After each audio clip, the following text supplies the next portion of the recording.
Welcome back to the English Hour.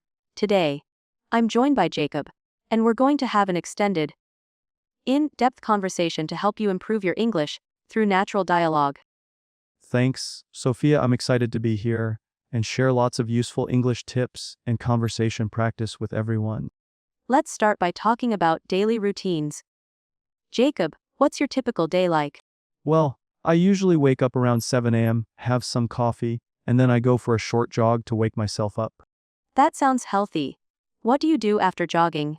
After jogging, I take a shower, get dressed, and then I usually spend some time reading the news or checking emails before starting work. Nice. How long does your workday usually last? I typically work from 9 a.m. to 5 p.m. with a lunch break around noon. Sometimes I have meetings in the afternoon. What do you usually eat for lunch? I try to keep it light, usually a salad or a sandwich, something quick and easy. How about after work? Do you have any hobbies or activities? Yes, I enjoy cooking and watching movies. Cooking is a great way to relax after a busy day. That's great now. Let's talk about weekend routines. What do you like to do on weekends? On weekends, I like to sleep in a bit, maybe till 9 or 10 a.m., and then meet up with friends or go to a park. Sounds fun. Do you prefer indoor or outdoor activities? I enjoy outdoor activities more because fresh air and nature help me recharge. Me too. What's your favorite place to visit nearby? There's a lake not far from my home where I like to go hiking and sometimes fishing. Fishing. That's interesting. Have you been fishing for a long time? Yes, I started when I was a kid with my father. It's a calming and patient activity. That's wonderful. It's good to have hobbies that help you relax. Now, let's switch to talking about travel. Have you traveled anywhere recently? Not recently, but last year I went to Italy for 2 weeks. It was an amazing experience. Italy is beautiful. Which cities did you visit? I visited Rome, Florence, and Venice. Each city had its own charm and unique history. What was your favorite city and why? I loved Florence the most because of the art museums and the beautiful architecture. Did you try any local foods? Yes, I tried gelato, fresh pasta, and some traditional Tuscan dishes. The food was delicious. Yum. I want to visit Italy one day. How do you prepare for international trips? I usually check the weather, book accommodations in advance, and learn a few phrases in the local language. That's smart. Learning local phrases can really help when you're traveling. Absolutely. Even simple greetings or thank you can make a big difference. Speaking of languages, what's your advice for improving English speaking skills? Practice regularly by speaking with friends, watching movies with subtitles, and listening to podcasts like this one. Yes, consistency is key. Also, don't be afraid to make mistakes. Right, mistakes are part of learning. The important thing is to keep trying. What about vocabulary? How can learners expand their word bank? Reading books, articles, and using flashcards can help. Also, try to use new words and sentences every day. Great tips. Now, let's do a quick exercise. I'll say a sentence with a missing word, and you guess the word Jacob. Sounds fun, let's do it. I always have a cup of coffee in the dado to start my day. Morning. Correct. Next. She was very tired, so she went to daughter early. Bed. Yes, last one. When we meet new people, it's good to dasado outdoda the ice with a joke or smile. Break. Perfect. These small phrases are important in everyday English. They really help conversations flow naturally. Let's talk about common mistakes learners make. What's one mistake you see often? Using incorrect prepositions is very common, like saying interested on instead of interested in. Yes, prepositions can be tricky. Any tips to master them? Practice in context and memorize common phrases. Also, reading helps a lot. Great advice. Now, let's switch gears and talk about English pronunciation. What's a challenging sound for learners? Sound like in think, and this is difficult for many. True. How can learners improve their pronunciation? Listening carefully and practicing with tongue twisters is helpful. Tongue twisters. Can you share one? Sure, she sells seashells by the seashore. That's a classic. Try saying it 3 times fast. She sells seashells by the seashore. She sells seashells by the seashore. She sells seashells by the seashore. Impressive. Let's encourage our listeners to practice it too. Definitely, it's a fun way to improve clarity. Now, let's talk about slang and informal English. What are some popular slang words today? Words like lit, meaning something is exciting, or ghosting, meaning suddenly ignoring someone. Slang changes fast. How should learners approach slang? Learn slang carefully and use it only with friends or in informal settings. Good point. Formal situations need more careful language. Exactly. Finally, let's answer some listener questions. Here's one. How can I stop feeling shy when speaking English? Practice is key. Start speaking in low pressure situations, like with friends or online language partners. And remind yourself it's okay to make mistakes. Yes, confidence grows over time. That's very encouraging. Another question. What's the best way to improve listening skills? Listen to podcasts, watch movies without subtitles, and try to understand the context. Repetition helps too. Absolutely. We have so much more to talk about, Jacob. Let's keep going. Sure, Sophia, another great tip for improving listening is to actively take notes while listening. It helps focus your attention and remember new words. That's an excellent suggestion. Writing things down can also reinforce learning. Exactly. And sometimes replaying difficult sections multiple times is very helpful. True. I often rewind and listen again when I don't understand something. Same here. It's all about patience and persistence. Now, let's discuss English grammar a bit. Many learners struggle with tenses. Which tense do you find most challenging? The present perfect tense can be confusing because it doesn't exist in some languages. That's a common issue. How do you explain it? I tell learners it's used to talk about actions that happened at an unspecified time before now, or that started in the past and continue. Can you give an example sentence? Sure, I have lived in this city for 5 years. It means I started living here 5 years ago and I still live here now. Great explanation. What about irregular verbs? How should learners memorize them? Flashcards and frequent practice are key. Also, reading helps you see them in context. Definitely. Now, let's move to vocabulary building strategies. How do you suggest learners remember new words? Making associations is helpful. For example, linking a word to an image, sound, or similar word in your native language. That's smart. Using words in sentences also helps. Absolutely.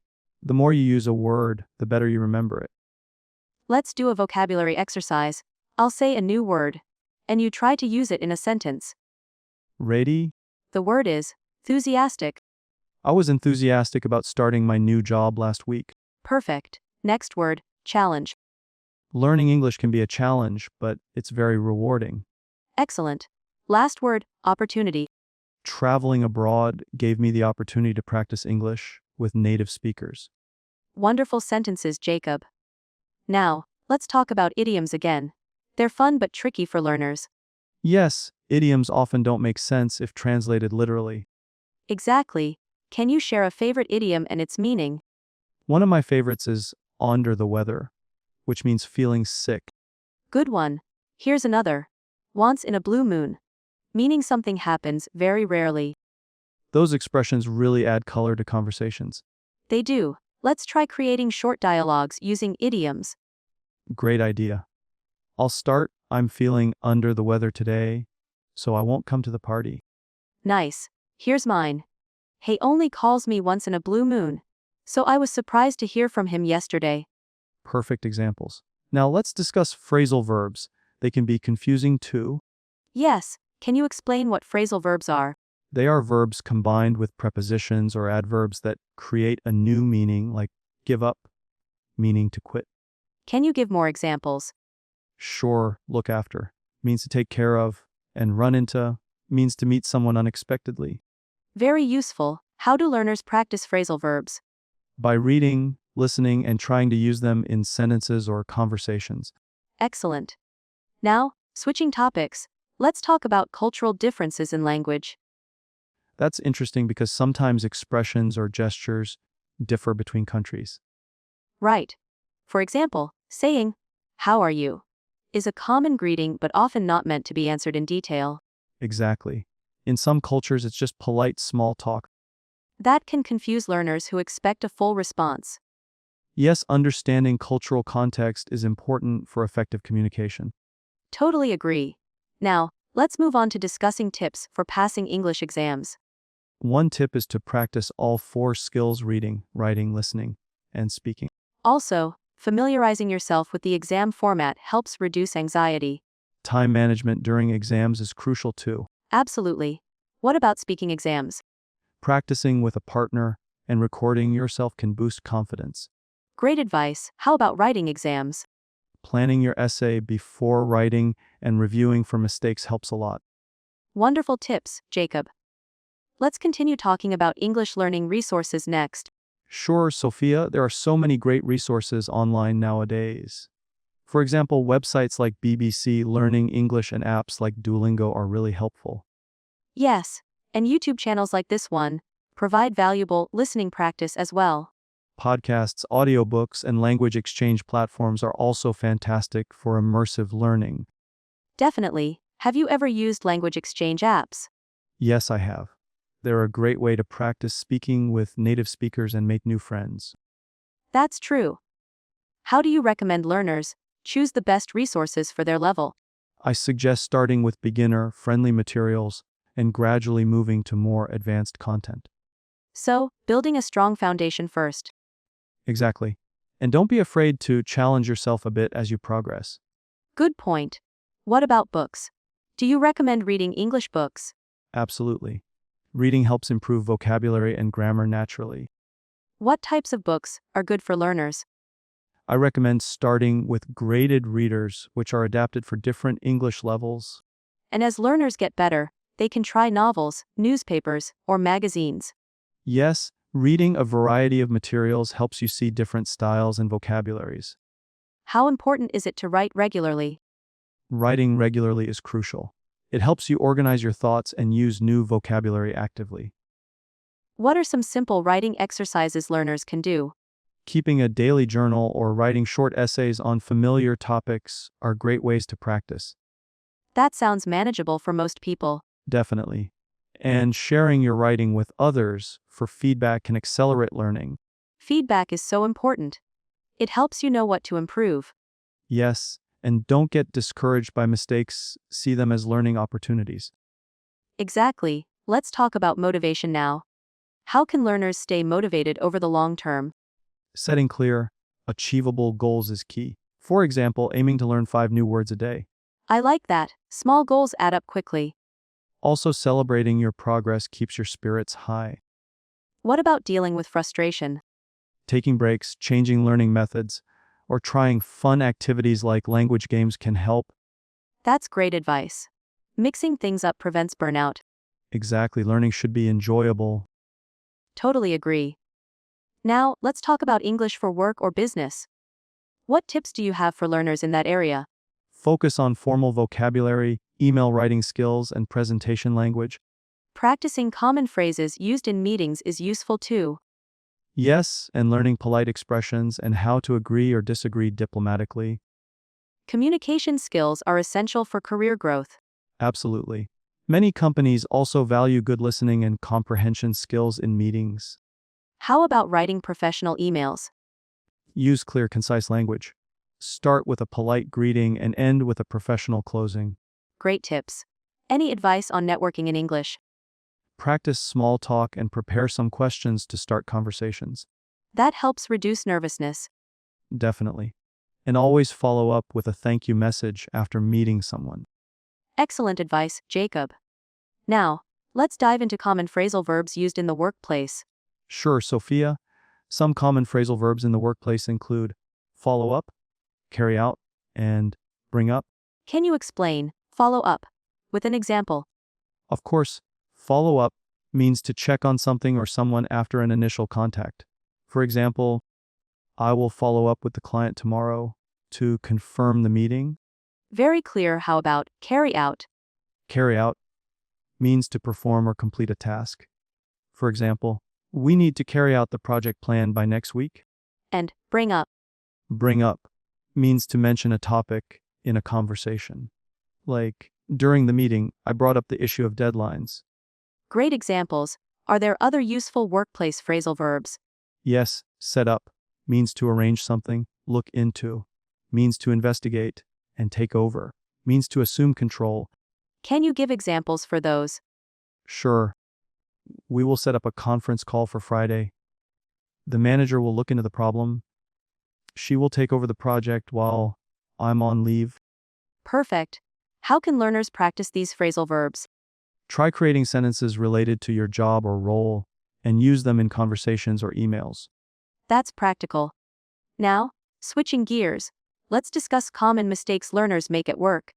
One big mistake is using informal language in formal settings. Yes, casual phrases can seem unprofessional. Another is mispronouncing important words, which can cause misunderstandings. So practicing pronunciation is crucial. Definitely. Also, not asking for clarification when confused can lead to errors. Good point. It's better to ask than assume. Exactly. And sometimes learners avoid speaking up due to fear of making mistakes. Encouraging learners to speak confidently is important. Absolutely. Making mistakes is part of the learning process. Now, let's explore how to improve pronunciation effectively. Listening and repeating is key. Using tools like language apps with pronunciation guides helps too. Shadowing native speakers is a popular method, right?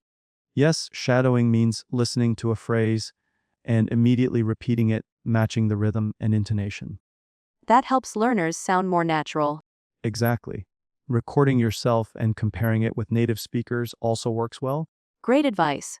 What about stress and intonation? Stress means emphasizing certain syllables or words. Intonation is the rise and fall of the voice. Can you give an example showing the difference? Sure, the sentence, "You're going," can be a statement or question depending on intonation. Interesting. So intonation can change meaning. Yes, and mastering it improves communication skills significantly. Fantastic insights. Now, shall we move to learning English through movies and TV shows? Definitely, watching movies and shows exposes learners to natural language and culture. Subtitles can help, but learners should try to watch without them sometimes. Yes, that challenges listening skills and helps catch new words. What types of movies or shows do you recommend? Comedies and dramas with everyday conversations are great for learners. And rewatching favorite scenes helps reinforce learning. Absolutely. Also, discussing the plot or characters with others in English boosts speaking practice. Fantastic. Let's talk about using music to learn English next. Sure, Sophia, music is a fun way to learn English because it helps with pronunciation, vocabulary, and rhythm. Yes, singing along with songs improves fluency and makes learning enjoyable. Also, song lyrics often include slang and idiomatic expressions, which are useful to know. True. How should learners use music effectively? I suggest listening to a song multiple times, reading the lyrics, and trying to understand the meaning. Then, learners can try singing along, or even translating the lyrics to their own language. Exactly. It's also good to pick songs that match your English level. What genres work best for learners? Pop and folk songs often have clear lyrics and simple vocabulary. Rap and hip hop can be more challenging because of the speed and slang. Yes, but once you're comfortable trying different genres helps expand your skills. That's great advice. What about practicing speaking skills? Besides singing, learners can record themselves speaking or doing dialogues from songs or movies. Role playing is helpful too, right? Definitely. Acting out scenes builds confidence and helps memorize expressions. Another effective method is joining English-speaking clubs or online conversation groups. Yes, practicing with others is essential for improvement. How can shy learners overcome fear of speaking? Starting with one-on-one practice or small groups is less intimidating. And preparing topics or questions in advance can boost confidence. Exactly, positive feedback and patience are key. Absolutely. Now, let's discuss how technology can support English learning. There are many apps for vocabulary, grammar, pronunciation, and even live tutoring. Virtual reality and AI-powered tools are becoming popular for immersive learning experiences. Right? These technologies provide interactive and personalized practice. What are some must-have apps you recommend? Duolingo for beginners, HelloTalk for language exchange, and Grammarly for writing help. Also, YouTube channels like this one offer free lessons and tips. Yes, and podcasts focused on English learning are great for listening practice. Combining different tools and methods keeps learning engaging. Absolutely. Consistency and variety make a big difference. That's a perfect note to pause on. Shall we continue exploring more learning techniques next? Definitely. Sophia, there's always more to explore when it comes to language learning. So true. One technique I find fascinating is learning through storytelling. What do you think about that? Storytelling is powerful because it connects language with emotions and context, making it easier to remember words and phrases. Plus, stories often use natural dialogue, which helps learners understand how people actually speak. Exactly, learners can read stories, listen to audiobooks, or even create their own stories in English. Creating stories sounds fun, and also helps improve writing and creativity. Yes, and sharing your stories with others encourages conversation practice and feedback. Another technique I like is the use of flashcards, especially digital ones. Flashcards are great for memorizing vocabulary and phrases. Apps like Anki and Quizlet use spaced repetition to maximize retention. Spaced repetition means reviewing words just before you forget them, right? That's right, it's a very efficient way to learn and keep vocabulary fresh. What about practicing grammar? It's often seen as difficult by learners. Grammar can be tricky, but practicing it in context makes it easier. Instead of memorizing rules, learners should see grammar in real sentences and use it actively. So, reading, listening, speaking, and writing examples help solidify grammar knowledge. Exactly. And using grammar apps or websites with exercises and instant feedback is helpful.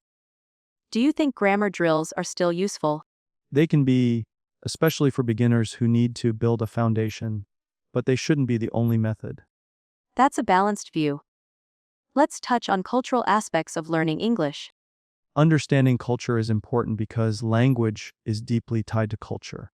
Yes, knowing cultural references, idioms, and customs improves communication and helps avoid misunderstandings.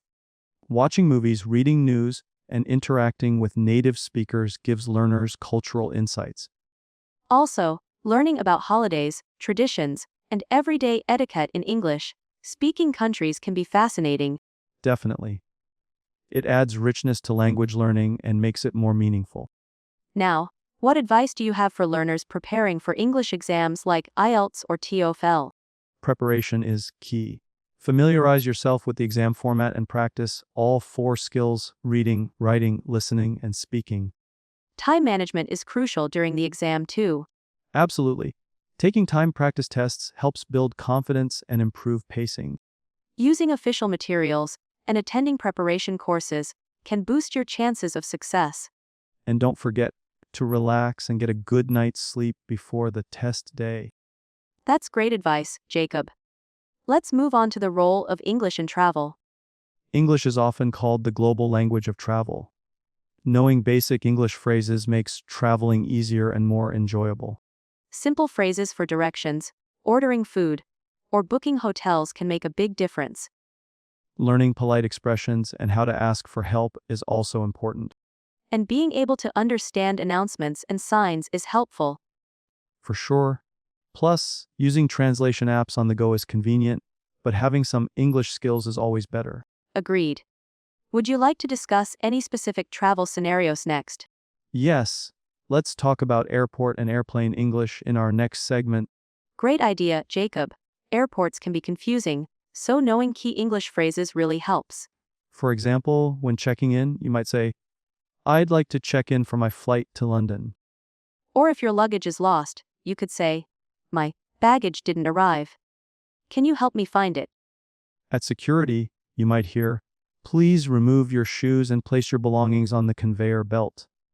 It's good to know what to expect and the common instructions.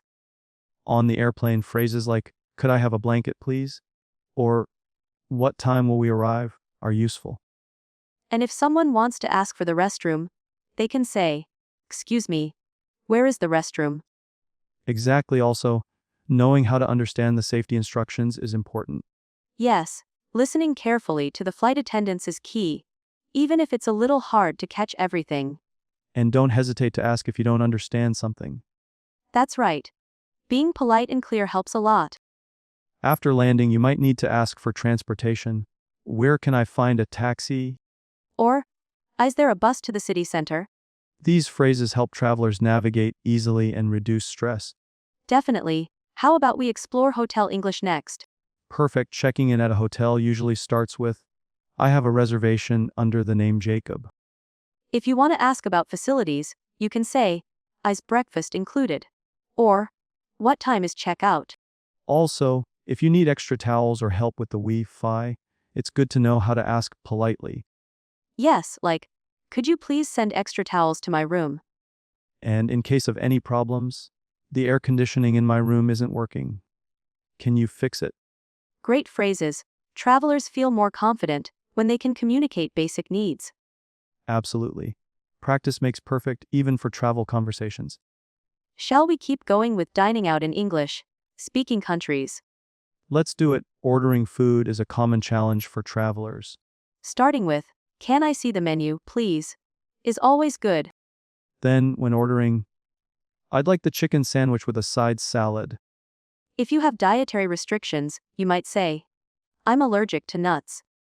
Does this dish contain any? Very important. And when the waiter asks, would you like anything to drink? You can respond, just water, please. When you're done, saying, could we have the bill, please, is polite. And don't forget to say, thank you, to show appreciation. Small phrases like, excuse me, and please, go a long way in polite conversations. Exactly. Learning these travel-related English phrases makes trips smoother and more enjoyable. What's next, Jacob?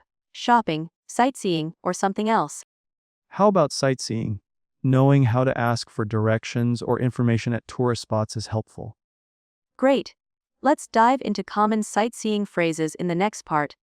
Sure, Sophia, when sightseeing, phrases like, can you tell me how to get to the museum? Or, is this the way to the city center? Are very useful. And if you want information about opening hours, you can ask, what time does the gallery open and close? Also, it's good to know how to ask about tickets. Where can I buy tickets for the tour? Sometimes you might want to join a guided tour. So you could say, are there guided tours available in English? If you need help taking pictures, could you please take a photo of us?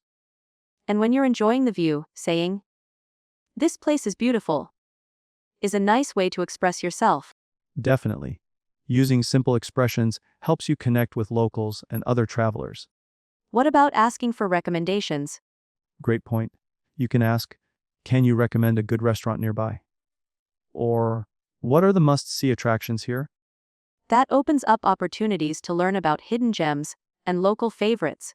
Exactly, and always remember to say, thank you, for the help. Kindness goes a long way when traveling and learning a language.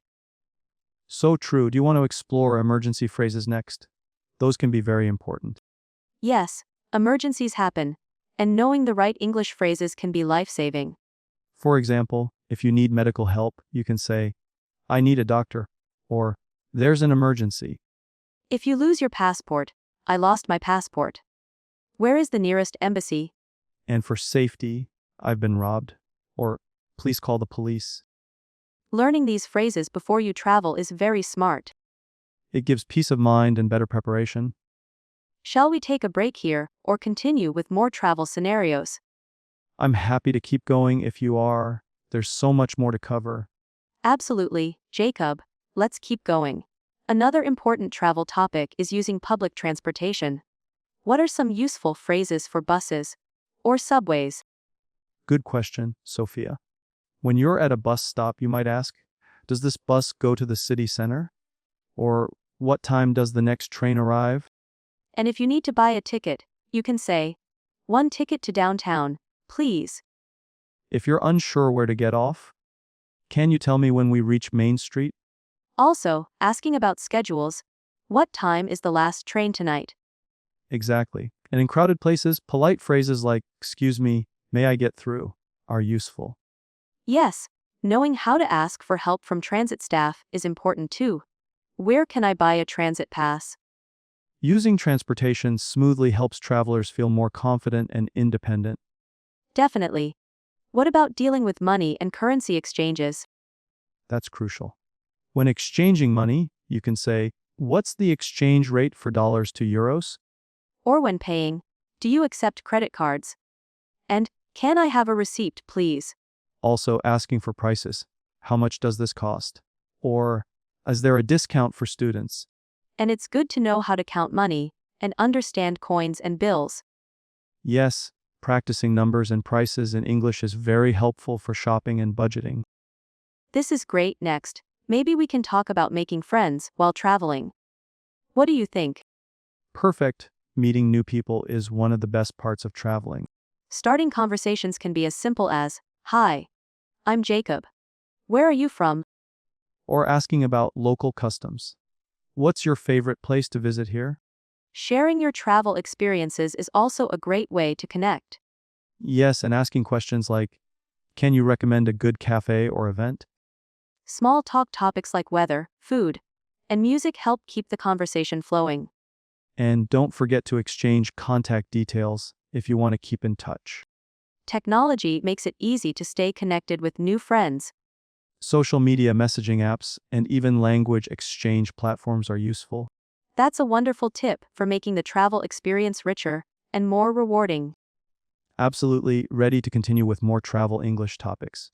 Yes, let's dive deeper. Another important area is talking about hobbies and interests while traveling. It's a great way to bond with new people. Definitely, for example, you could say, I enjoy hiking and exploring nature. What about you? Or, do you like music? What kind of music do you listen to here? Sharing hobbies opens doors to invitations like, would you like to join us for a local concert? And asking questions such as, are there any popular sports or activities I should try? That's a great way to learn about local culture and have fun experiences. Talking about favorite books or movies is another interesting topic. You can say, have you read any good books lately? Or what movies are popular here right now? This helps find common ground and keeps conversations lively. It's also a chance to practice describing things in English, like a book's plot or a movie's theme. Speaking of descriptions, knowing how to talk about weather is useful while traveling too. Absolutely, you can say, it's sunny and warm today. Perfect for sightseeing. Or, it looks like it's going to rain later. Do you recommend any indoor activities? Small talk about weather often breaks the ice and leads to longer conversations. Plus, it helps with understanding local climate and planning your day better. Right? Let's not forget about language barriers. Sometimes you might meet someone who speaks little English. True, and in those cases, simple words, gestures, and patience are key. Phrases like, can you speak slowly, please? Or, I don't understand, help a lot. And using a translation app can be a lifesaver. Technology definitely makes communication easier nowadays. Let's explore a bit about cultural etiquette next. It's important to be respectful when visiting new places. For example, saying, please, and thank you is appreciated everywhere.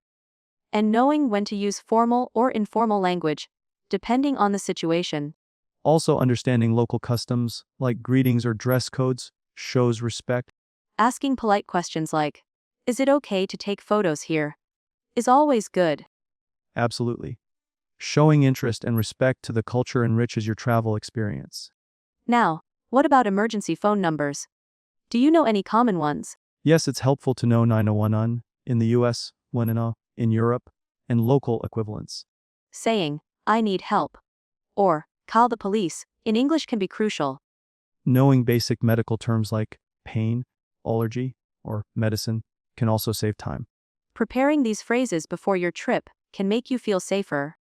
Exactly. Shall we move on to talking about social events or parties?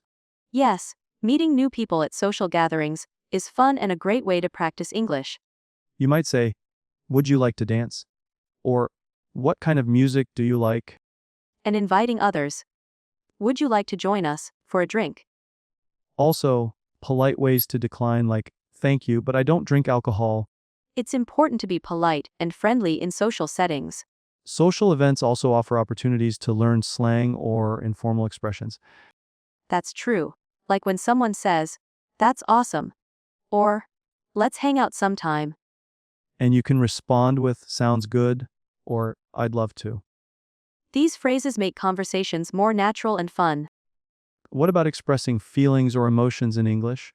That's essential. You can say, "I'm excited about this trip," or "I feel a bit tired today." Or express surprise, wow, that's amazing, and disappointment. I'm sorry to hear that. It helps build empathy and connection in conversations. Yes, and learning to talk about feelings is part of mastering any language. Shall we discuss asking for advice or help next? Great idea phrases like, can you help me with this? Or, do you have any advice for visiting this city? Or, what should I do if I get lost? Asking for help politely opens doors to new experiences and friendships. And people usually appreciate when travelers try to communicate respectfully. Absolutely. Let's keep going with talking about future plans or intentions. You can say, "I'm planning to visit the beach tomorrow." Or, "I want to learn more about local traditions." Or express hopes. I hope the weather will be nice this weekend. Talking about future events encourages ongoing conversation. And it helps practice using different tenses in English. Ready for more? Maybe discussing problem solving during travel. Yes, like if you miss a bus, you could say, what's the next available bus? Or if you lose your phone, "Where can I find lost and found?" Being able to explain problems clearly helps find quick solutions. And learning phrases like, "I'm looking for," or "Can you show me on the map?" is very useful. Definitely. These situations prepare travelers for real life challenges. Shall we continue with even more travel English scenarios? Absolutely, Sophia. Another scenario travelers often face is dining out. Knowing how to order food in English is essential. Yes, Jacob, when you enter a restaurant, you can say, "A table for two, please." Or, "Do you have a reservation system?" Once seated, it's useful to ask, could I see the menu, please? Or what are today's specials? If you have dietary preferences, you can say, "I'm vegetarian." Or, "Does this dish contain nuts?" And when ordering, I'll have the grilled chicken with vegetables, please. Or, can I get this without onions? Also, if you want to order drinks, "Can I have a glass of water?" Or, "Do you serve local beer?" When the food arrives, you might want to say, thank you, this looks delicious. And if there's a problem with the order, politely say, "Excuse me, I think there's a mistake with my dish." When you're ready to pay, ask, could we have the bill, please? Or, is service included? Don't forget to say, "Thank you," to the waiter or waitress before leaving. These polite interactions enhance the dining experience and show good manners, Another helpful topic is asking for directions when you're lost. right? You can start with, excuse me, can you help me find this address? Or, "How do I get to the nearest metro station?" If you need to clarify, say, could you please repeat that more slowly?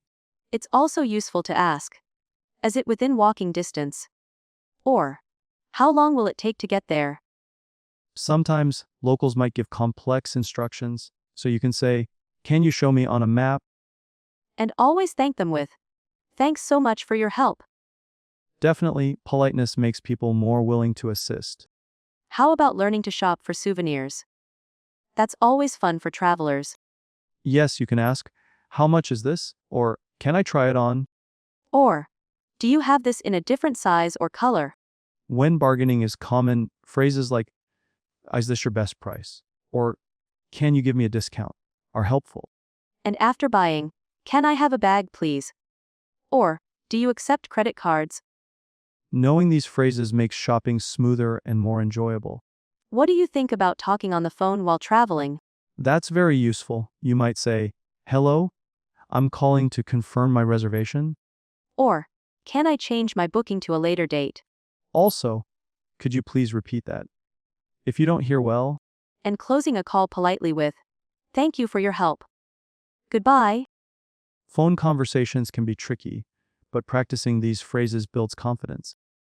Shall we talk about common travel problems and how to discuss them in English. Yes. For example, if your luggage is lost, say, my luggage didn't arrive. Where can I report it? Or if your flight is delayed, has my flight been delayed? What time will it depart? And if you need to change tickets, can I change my flight to an earlier date? When staying at hotels, you might say, there's a problem with my room. Can you help me?